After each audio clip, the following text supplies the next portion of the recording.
بسم الله الرحمن الرحيم. بعد ما اتكلمنا عن ضرب كسر في عدد صحيح وعدد كسري في عدد صحيح، هنتكلم دلوقتي عن الدرسين الثاني والثالث بعنوان استخدام النماذج لضرب الكسور الاعتيادية وضرب كسر اعتيادي في كسر اعتيادي.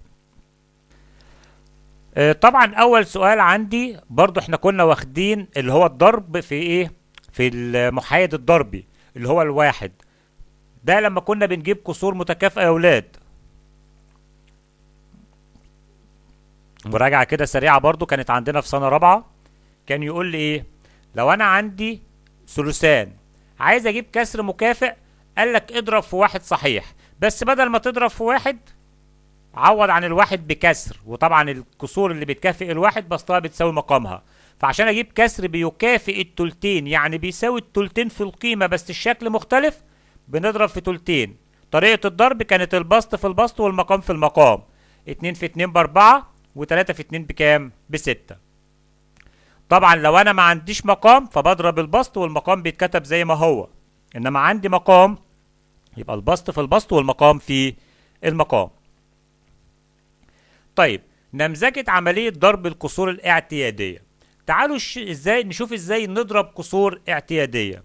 طبعا ده المسألة اللي قدامكم دي اللي هي البسط في البسط والمقام في المقام، طبعا دي تعتبر نص الدرس. تعالوا بقى اقول لكم ازاي تضربهم كسر في كسر باستخدام النماذج. عايز اضرب ثلثان في مثلا ايه؟ في 3 اخماس. كل اللي بعمله برسم نموذج بالشكل ده، واقوم راسم ثلثين بالطول و3 اخماس بالعرض، او ثلثين بالعرض و3 اخماس بالطول. يعني ايه؟ هاجي كده رأسي الون 2 من 3. بصوا معايا اهو، دول 3 هلون منهم كام؟ 2. كده انا رسمت الثلثان 2 من 3. بعد كده عاوز ارسم ال3 اخماس، يعني هلون 3 من 5، اقوم جايب العرض كده راسم 5 1 2 3 4 5. هلون دلوقتي كام؟ 3 اخماس. ياخد ال3 من فوق ياخدهم من تحت مش هتفرق اهو. شفت انا عملت ايه؟ كل اللي عملته لونت عمودين من 3 و3 صفوف من 5. تاني عمودين من 3 و3 صفوف من 5. طب الحل اجيبه ازاي؟ ايه الجزء المتقاطع اللي مشترك اللي هو متلون في الاعمدة ومتلون في الصفوف؟ دول كام الجزء؟ 6. من كام؟ نعدهم كلهم 1 2 3 4 5 6 7 8 9 10 11 12 13 14 15. وخلصت المسألة. ثلثان يعني عمودين من 3، 3 أخماس يعني 3 صفوف من ال5.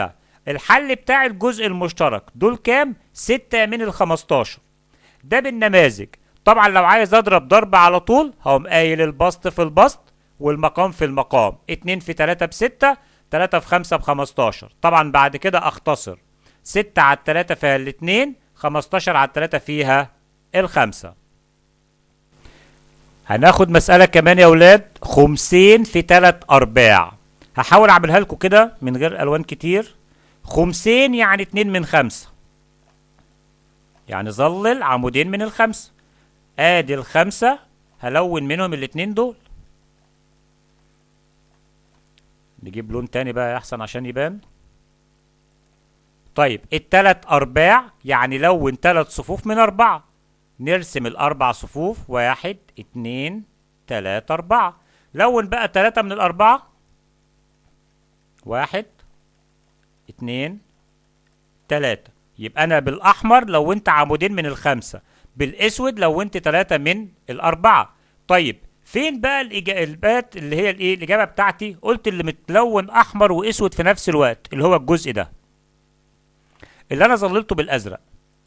طيب دول كام واحده؟ 6. من الكام؟ من العشرين. لو عديت كل المربعات هلاقيهم 20، متلون منهم 6 يبقى 6 على 20. ده باستخدام الايه؟ النماذج. طيب لو انا مش عاوز استخدم النماذج وعاوز استخدم المعيارية، المعيارية اللي هي المباشرة، المباشرة اللي هي البسط في البسط والمقام في المقام، هعمل ايه؟ 2 في 3 ب6 و5 في 4 ب20. أعداد زوجية على الاتنين فيها التلاتة على الاتنين فيها العشرة. مسألة رقم 2 دي مش 2 و3 أسباع يا ولاد، دي رقم 2. هنضرب 3 في 5 ب15، 7 في 6 ب42. موجودين في جدول ايه؟ موجودين في جدول التلاتة. على التلاتة فيها الخمسة، ودي على التلاتة فيها ال14.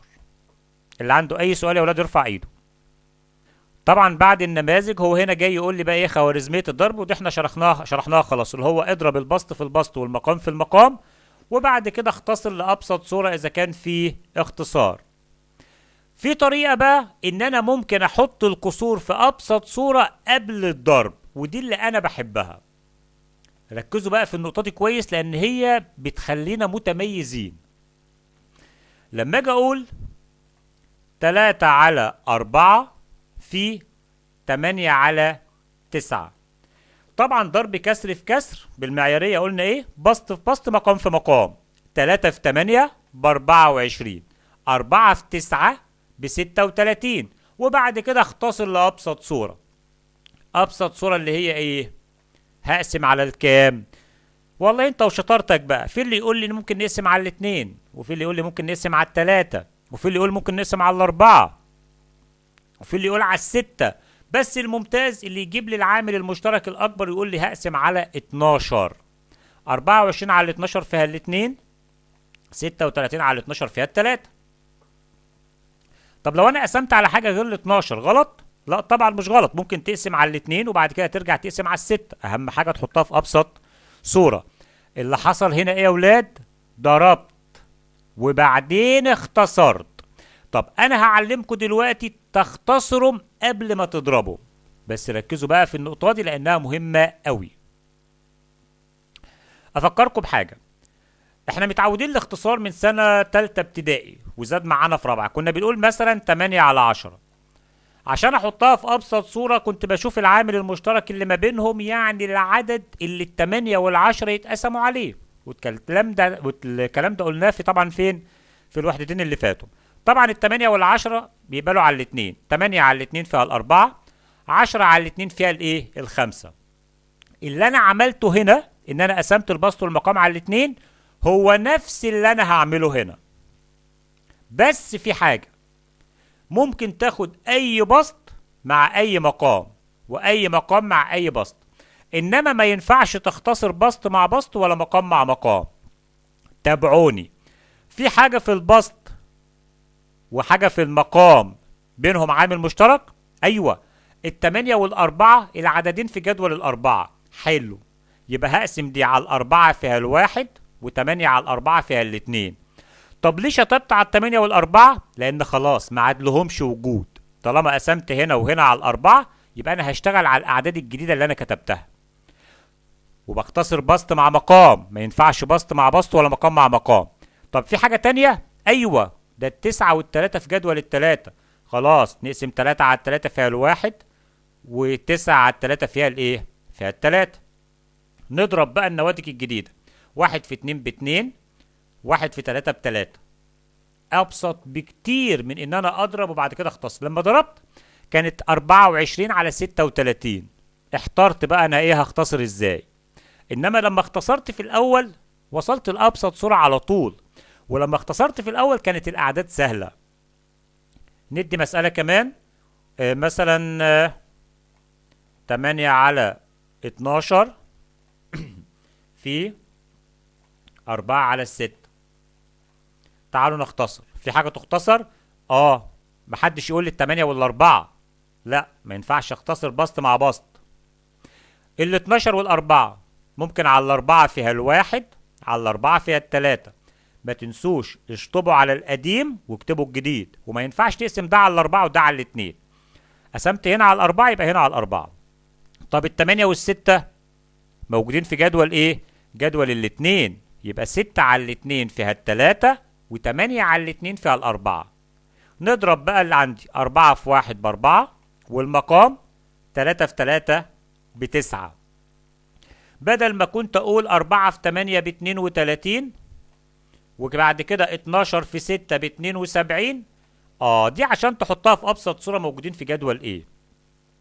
هنقعد نفكر ونعصر مخنا لحد ما نوصل لأن هما موجودين في جدول التمانية. 32 على التمانية فيها الأربعة، و72 على التمانية فيها التسعة. اختصر وبعدين اضرب. معرفتش تختصر خلاص اضرب وبعدين اختصر.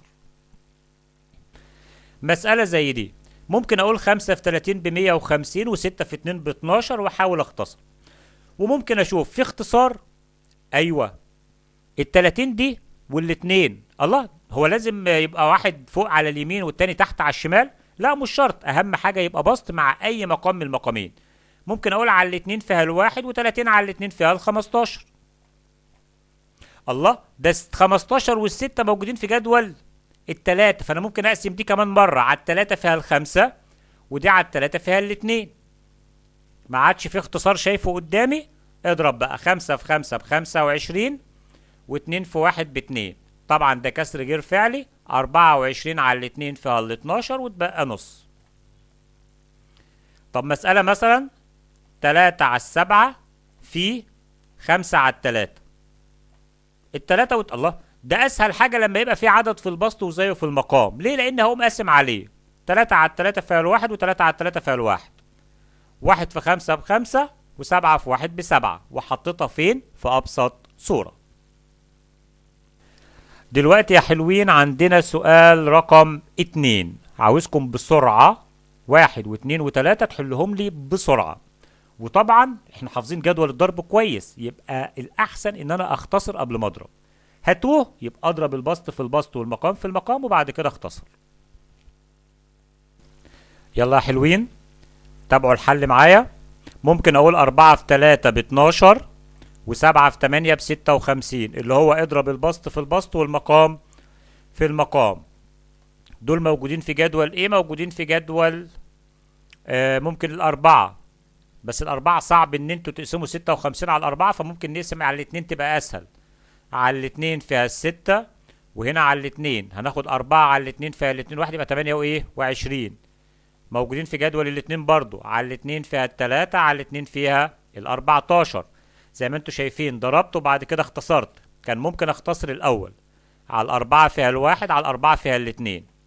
ما عادش في اختصار. أقوم قايل 1 في 3 ب3، و7 في 2 ب14. وصلتني للإيه؟ لأبسط صورة على طول.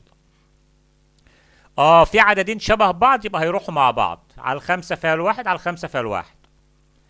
وهنا الاتنين والستة موجودين في جدول الاتنين، بس ممكن اقول 2 في 1 ب2، و1 في 6 ب6. وبعد كده اختصر لأبسط صورة. على الاتنين فيها الواحد، على الاتنين فيها التلاتة. كان ممكن اختصر قبل ما اضرب، وممكن اضرب وبعدين اختصر. هنا التلاتة والتسعة يبقى على التلاتة. على التلاتة فيها الواحد، على التلاتة فيها التلاتة. على الأربعة فيها الواحد، على الأربعة فيها الاتنين. نضرب 2 في 1 ب2، و3 في 1 ب3. راجعوا اجاباتكم يا اولاد. الواجب بتاعنا يا حلوين هيبقى صفحة 57. برضو اذاكر كويس قبل ما احل الايه؟ الواجب بتاعي. صفحة كام؟ 57.